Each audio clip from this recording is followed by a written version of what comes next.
Placer enorme presentar a un amigo de la Cocina de las Noticias. Él es un gran economista, forma parte de la Fundación Libertad y Progreso. Él es Tomás Amerio. Bienvenido, Tomás. ¿Cómo te va? Silvio Sacomani te saluda. ¿Cómo va, Silvio? ¿Todo bien? Por suerte, un placer estar Muy acá, como bien. siempre. Bueno, muchas gracias. El placer es todo mío. El placer es todo mío. Bien, Muchas ayer gracias. se dieron infinidad de noticias vinculadas con el plano económico que Ujú, hicieron reducir el riesgo país, lo cual no es ujú, poco, y le dieron una suerte de aliento a los inversores, a los futuros inversores y al mercado en ujú. sí. ¿Les podés comentar a nuestros oyentes de qué noticias estamos hablando? Bueno, Silvio, como nosotros vimos ayer, el ministro de Economía, Caputo, había comentado un poco avances en lo que son implementaciones del RIGI, que es este Sí. régimen de promoción de inversiones extranjeras directas, que está implementando el gobierno.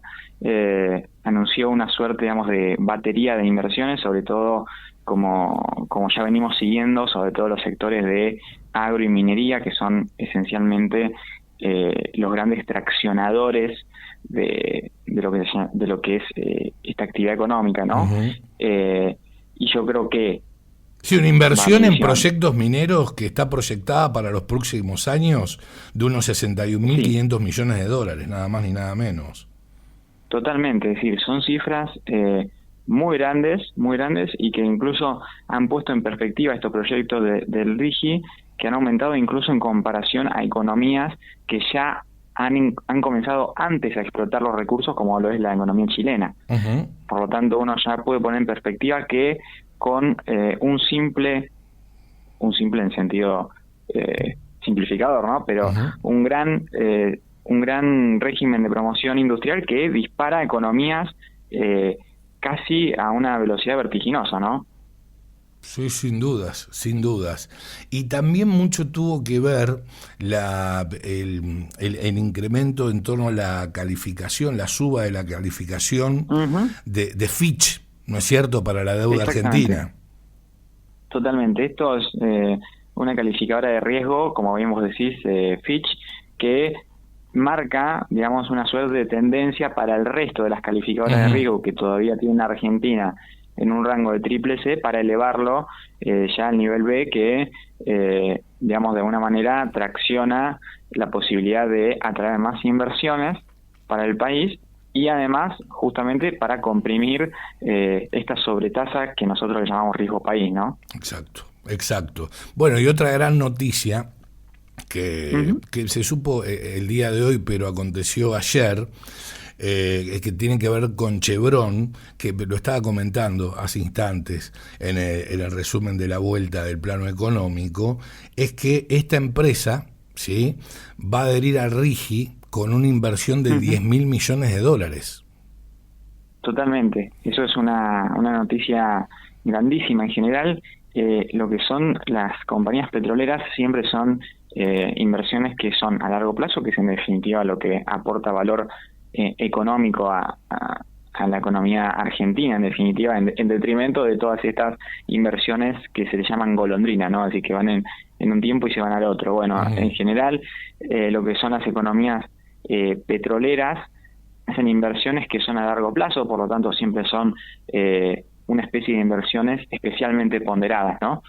Y además tiene un valor incremental en sentido de que nosotros ya habíamos tenido en años anteriores la partida de Exxon, que es un Sí, competidor directo de sí, sí, Chevron, por lo exactamente. tanto la llegada de Chevron de alguna manera aporta un valor económico especial, no solamente para la zona, sino también para marcar una especie de tendencia de decir, bueno, esta empresa que viene a invertir acá en Argentina, lo hace porque considera que los ingresos que puede extraer digamos, de esta actividad superan los costos de traer toda la maquinaria Ujú. de Estados Unidos, que involucra un costo enorme. Sí, por Por lo supuesto. tanto, esto te da una perspectiva de el horizonte de crecimiento que tiene el sector, ¿no? Ujú, ujú. Y hace instantes también subrayaba que según el INDEC la producción industrial tuvo un incremento interanual muy importante, del 12.7%, y la construcción del 5%, que precisamente son sectores, ¿sí?, que ocupan mucha mano de obra. Totalmente. Nosotros vimos, como bien vos decís, una variación interanual muy grande,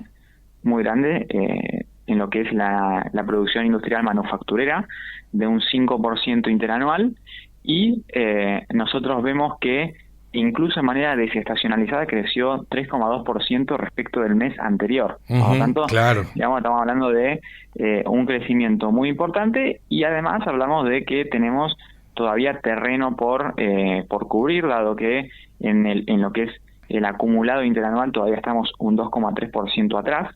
Por lo tanto, tenemos todavía terreno para recorrer a la suba, digamos. Lo cual es de alguna manera una buena noticia, dado que es en general lo que la pata flaca en lo que es la dinámica económica, de tener sectores extractivos o manufactureros en términos de sectores agrícolas y mineros, que crecen a costa de la manufactura. Bueno, este resultado nos muestra que las manufacturas no se quedan atrás y que tienen todavía un terreno por recorrer de manera positiva, ¿no? Sí, totalmente. Bueno, seguramente también estarás al tanto que el presidente, ni bien arribó a la República Argentina, hizo un anuncio muy relevante vinculado a que va a enviar un nuevo proyecto de ley denominado Superrigi, y sostuvo que se van a poder crear nuevas empresas que satisfagan las necesidades productivas de los nuevos sectores dinámicos de la economía, al tiempo que va a multiplicar la cantidad de empleos. Ahora, ¿cuáles crees que son esos nuevos sectores que van a dinamizar la economía a través del Superrigi? Y si tenés más información al respecto, también te voy a pedir que la pongas sobre esta mesa de trabajo.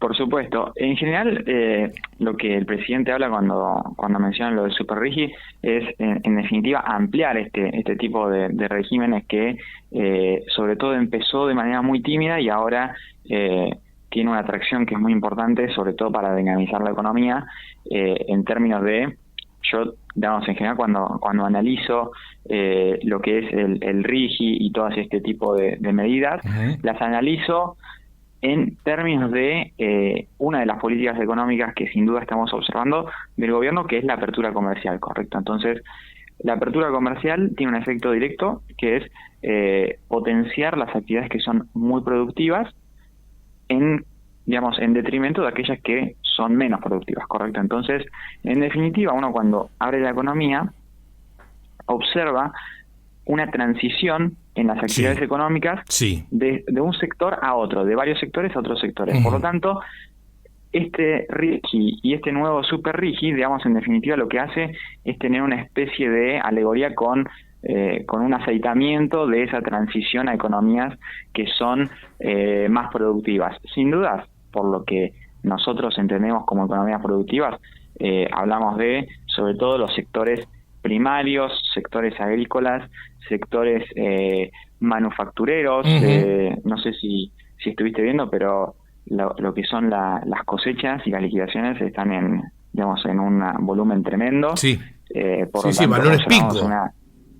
Totalmente, es decir, estamos en todo el sector que es primario y minero, estamos observando una dinamización de la economía que pocas veces se ha visto. También hemos visto récord de mudanzas a todo lo que es la zona de Vaca Muerta, es decir, hay una dinámica económica que sin dudas el RIGI tiene un rol central. Este Superrigi, yo lo que entiendo es que va a profundizar esa dinámica, pero además lo que es el primer empujón es la política de apertura comercial que estamos observando hace ya varios años, ¿no? Con esta administración. Te llevo a otro punto.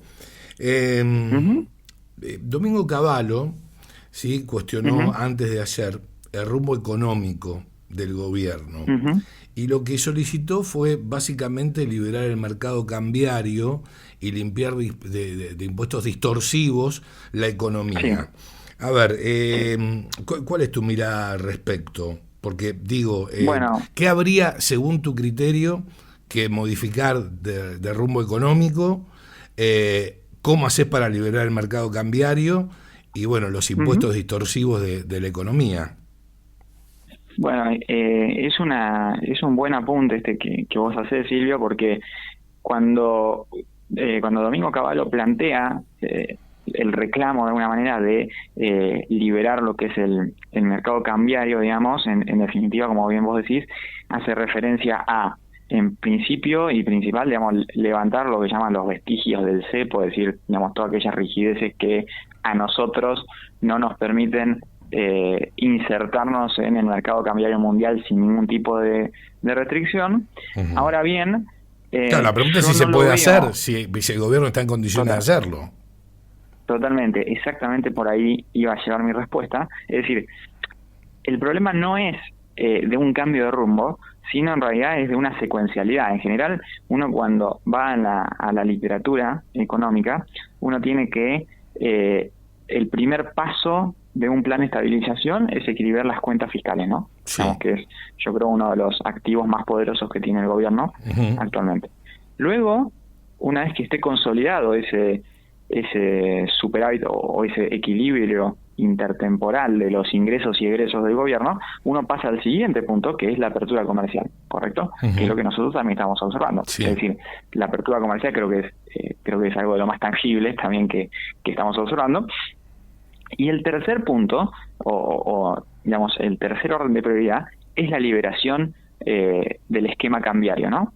Que, si bien nosotros hemos observado que en un 90% del cepo está levantado, todavía quedan de alguna manera fricciones al acceso al mercado de capitales. Pero sí, digamos, para las personas jurídicas. Totalmente, exactamente. Es decir, uno como persona física puede acceder al mercado de cambios. La persona jurídica, es decir, la firma, las empresas, tienen todavía restricciones. Ahora, ese punto, digamos, de liberación cambiaria está en un orden de secuencialidad tercero, después de todas las prioridades que el gobierno debe tener, al menos según la literatura económica, ¿no? Por lo tanto, como yo lo veo más, a pesar del tono que se le puso, yo lo veo más como una discusión de orden y de secuencialidad más que de esto está bien o esto está mal. Sí, está claro lo que planteás. A mí lo que me llamó la atención de alguna consideración de Cavallo es que él remarcó que Argentina necesita tener una moneda que sea convertible. Es decir, que del peso se pueda pasar al dólar o del dólar se pueda pasar al peso sin ningún tipo de restricción. ¿A qué refiere? Porque hasta donde yo sé, esto se está haciendo. Tenemos la posibilidad de hacerlo. Totalmente. Yo creo que, por un lado, él apunta a, como bien decíamos nosotros, a las restricciones que tienen más bien las personas jurídicas a hacer ese tipo de movimientos.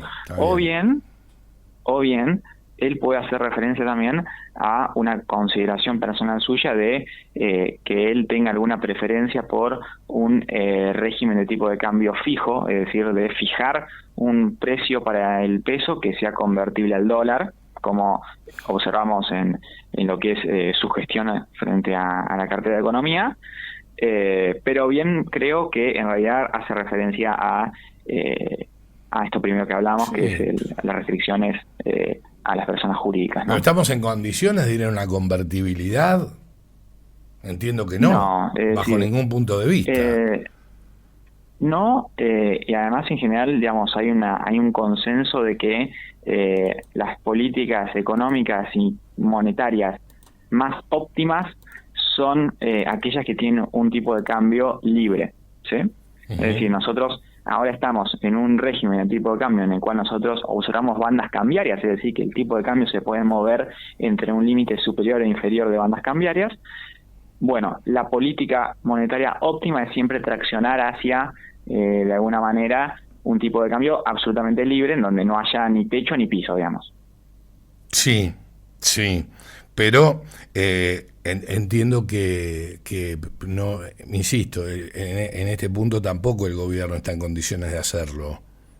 No, totalmente que... Pero tenés un piso siempre... y un techo, por medio del cual también tenés la libertad, ¿sí?, de comprar dólares, y bueno, puede aumentar según la demanda o disminuir según la oferta.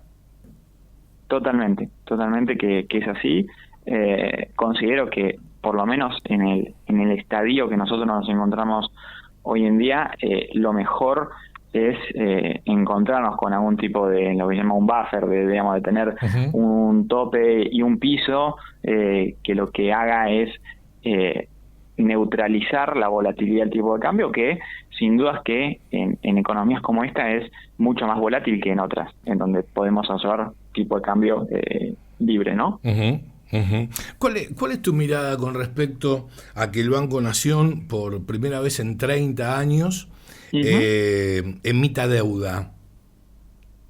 Bueno, yo creo que es una grandísima noticia. Creo que, cuando siempre que analizo todo este tema, pongo muy sobre la lupa lo que es la parte de intermediación financiera, ¿no? Es decir, lo que en la actividad económica sale como intermediación financiera. La intermediación financiera comprende todo aquello que involucre la apertura del mercado de capitales, ¿no? Bien, entonces, desde la apertura del mercado de capitales es central que nosotros veamos noticias como esta de que el Banco Nación emite deuda. Es decir, nosotros necesitamos como economía que se dinamice el mercado de capitales e incrementar nuestra participación en el mercado de capitales, porque Argentina, a través de distintas políticas económicas, ha tenido un efecto estructural o ha tenido una consecuencia estructural, que es que nosotros tenemos un mercado de capitales muy pequeño, muy chiquito, de los más chiquitos de América Latina, lo cual no tiene sentido, y eso limita mucho, si nosotros nos volvemos a la pata del superávit fiscal, limita mucho las fuentes que tiene el gobierno para financiarse, ¿sí? Es decir, un gobierno puede financiarse o bien recaudando impuestos, o bien imprimiendo dinero, o bien tomando deuda, emitiendo deuda. Claro, emitiendo Entonces, deuda. Si uno no tiene el mercado de capitales desarrollado para emitir deuda, uno se ve mucho más limitado a requerir imponer taxeos o impuestos que son muy distorsivos, como menciona Cavallo, o bien emitir dinero. Por lo cual, siempre se leen como una buena noticia todas estas noticias sobre aumentar la participación en el mercado de capitales, que el Banco Nación salga a colocar deuda. Es decir, habla del dinamismo del mercado de capitales que un gobierno necesita totalmente, para no solamente para financiar sus recursos, sino también para bajar impuestos, en definitiva. Sí, no, y también lo que estimo, sin temor a equivocarme, si me equivoco por favor rectificame, al hacerse de pesos el Banco Nación va a tener la posibilidad de otorgar más créditos.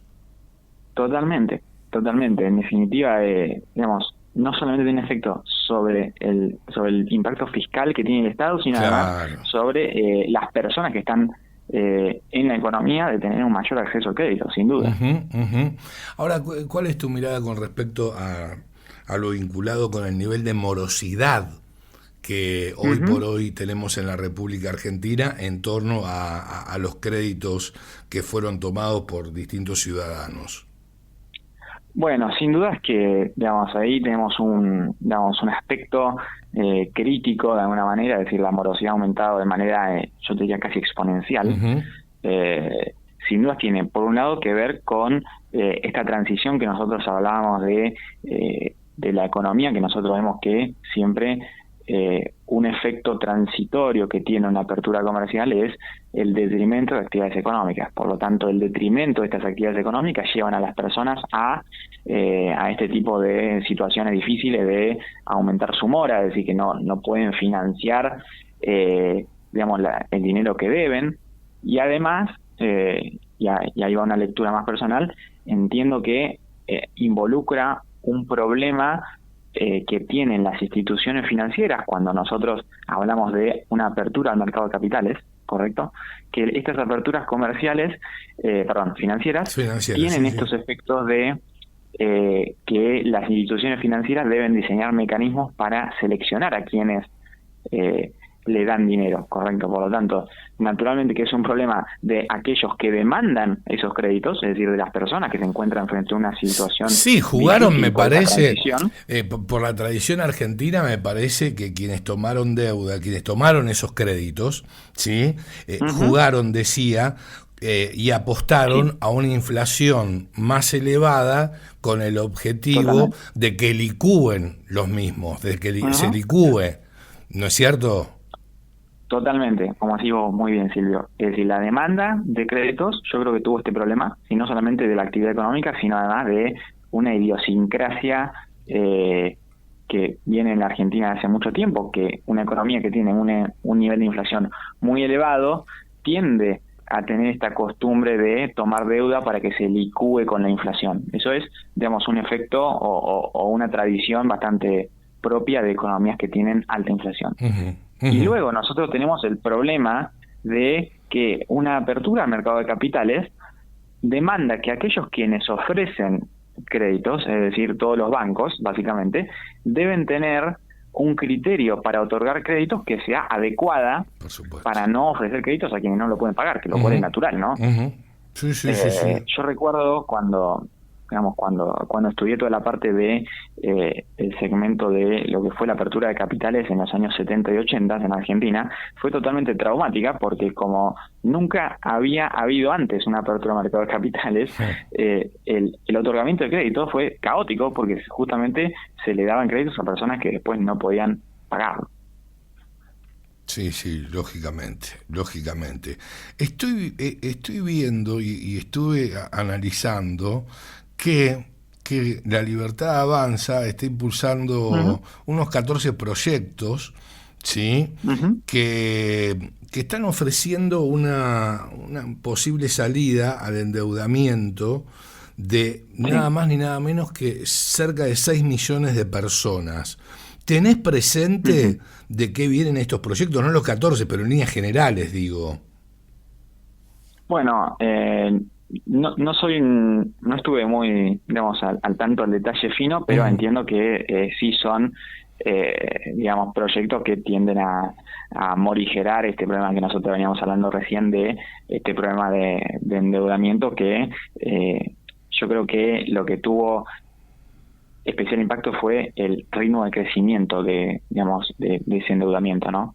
Por lo tanto, entiendo que son regímenes que apuntan a subsanar ese problema, ¿no? Que en un momento se va a volver más crítico todavía. Tomás, siempre un gusto escucharte, me encanta dialogar con vos. Quiero que lo sepas. Por favor, Silvio. Muchas gracias y es un placer para mí estar acá, como siempre, así que espero que nos volvamos a escuchar. Por supuesto, obviamente, prontamente, Tomás. Fuerte abrazo y muchas gracias nuevamente. Silvio, fuerte abrazo. Hasta siempre. Nos vemos, chao. Vemos. Adiós. Lo escuchabas a Tomás Amerio, economista de la Fundación Libertad y Progreso, pasar por la cocina de las noticias.